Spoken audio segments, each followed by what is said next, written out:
Hi అండి. నేను మీ Uma. Welcome back to Uma talks Vizag. ఎలా ఉన్నారు? ఏం చేస్తున్నారండి?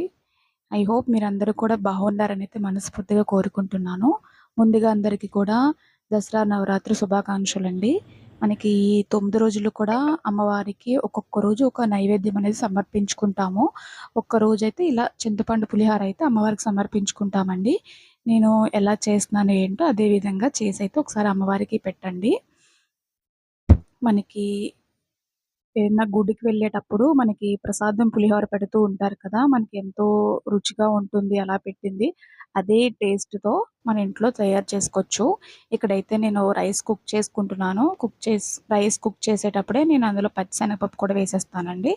ఆ రైసు ఒక పక్కన పెట్టాను. అది ఉడుకుతూ ఉంటుంది. లోపైతే పులిహోరలోకి పోపు కోసం అనేసి నేనైతే ముందుగా వేరుశనగ గుళ్ళు వేయించి తీసేసుకున్న తర్వాత అదే ప్యాన్‌లో మనం పోపైతే వేసుకుంటామో అవన్నీ కూడా వేసుకొని అల్లం, పచ్చిమిర్చి, అలానే మినపప్పు, ఆవాలు, జీలకర్ర, ఎండుమిర్చి, కొంచెం కరివేపాకు, ఎలాగో శనగపప్పు మనం రైస్‌లోనే వేసాం కాబట్టి ఇప్పుడు అవసరం ఏముండదు.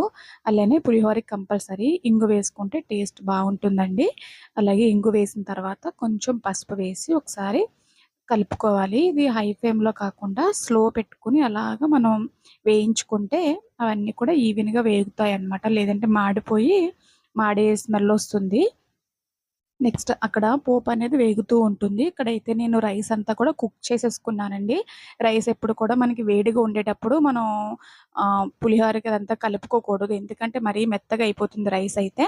నేను రైస్ చల్లారడం కోసం అనేసి పళ్ళెంలో ఏసి పెట్టాను. పళ్ళులో ముందుగా కొంచెం కరివేపాకేసైతే రైసు ప్యాన్ కింద పెట్టుకున్నాననమాట.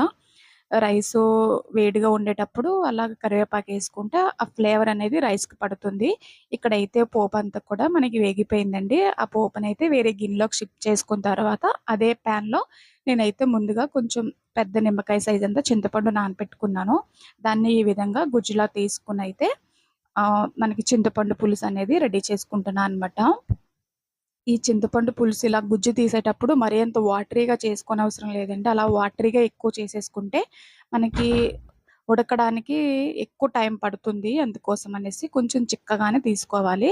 ఇలా నేను చింతపండు పులుసు రెడీ చేసుకున్న తర్వాత అందులో సాల్టు, పసుపు, అలానే కొంచెం కుకింగ్ ఆయిలు, అలానే కొంచెం కరివేపాకు, అలాగే చిన్న ముక్క ఇక్కడ చూస్తున్నారు కదా! చిన్న ముక్క అయితే బెల్లం వేసుకోవాలండి. బెల్లం వేస్తే ఆ టేస్ట్ బాగుంటుంది. అలానే ఉప్పు కూడా ఎక్కువే పడుతుందండి ఇందులోకి పులుపుకి. పుల్లగానే అనిపిస్తుంది కానీ మనం రైస్‌లోకి కలిపేటప్పుడు మనకి రైస్‌కి దానికి కూడా అంతా ఈవెన్‌గా సరిపోతుందనమాట. ఇక్కడైతే నేను ఒక పక్కన చింతపండు పులుసనేది పెట్టాను. మనకి ముందుగా చల్లారి పెట్టుకున్న రైస్ ఏదైతే ఉందో దాన్ని నేను ముందుగా మనం కరివేపాకేసుకున్నాం కదా! ఆ కరివేపాకంతా తీసేయాలండి. నాకు కరివేపాకు రెమ్మలు లేక నేను జస్ట్ ఆకుల వరకు ఏసాను.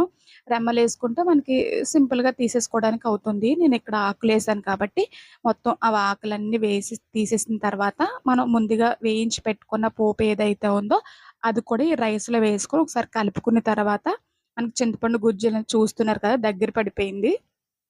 ఇది కూడా ఇంకా స్టవ్ ఆఫ్ చేసేసి దాన్ని కూడా మనకి అంతా ఒకేసారి కాకుండా మనం చెక్ చేసుకుంటూ చింతపండు పులుసనేది యాడ్ చేసుకోవాలండి. కొంచెం వేడిగా ఉందనేసి నేను గరిటెతో కలుపుతున్నాను కానీ పులిహోర అనేది బేసిక్‌గా చేత్తో కలిపితేనే ఆ టేస్ట్ అనేది బాగుంటుందండి.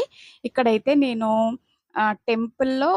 టెంపుల్‌లో పెట్టే పులిహోర టేస్ట్ రావడం కోసం అనేసి నేనిక్కడ ఆవపిండి ఆడుతున్నానండి. ఆవపిండి అంటే ఆవాలు, ఎండుమిర్చి, అలానే కొంచెం ఎంతో కాదు హాఫ్ స్పూన్ వరకు మెంతులు వేయించుకునే తర్వాత ఆ 3 ఇలా మిక్సీ పట్టి ఇలా వేసుకున్నాము అంటే నిజంగా టెంపుల్‌లో పెట్టేంత టేస్ట్ వస్తుందండి.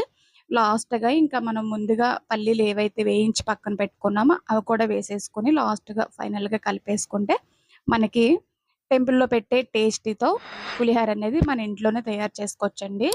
అమ్మవారికి ఈ విధంగా నైవేద్యం చేసి పెట్టండి. అలానే ఈ విధంగా కూడా ఒకసారి ట్రై చేసి ఎట్లా వచ్చిందో కింద కామెంట్ చేయండి. ఓకే అండి. Please subscribe.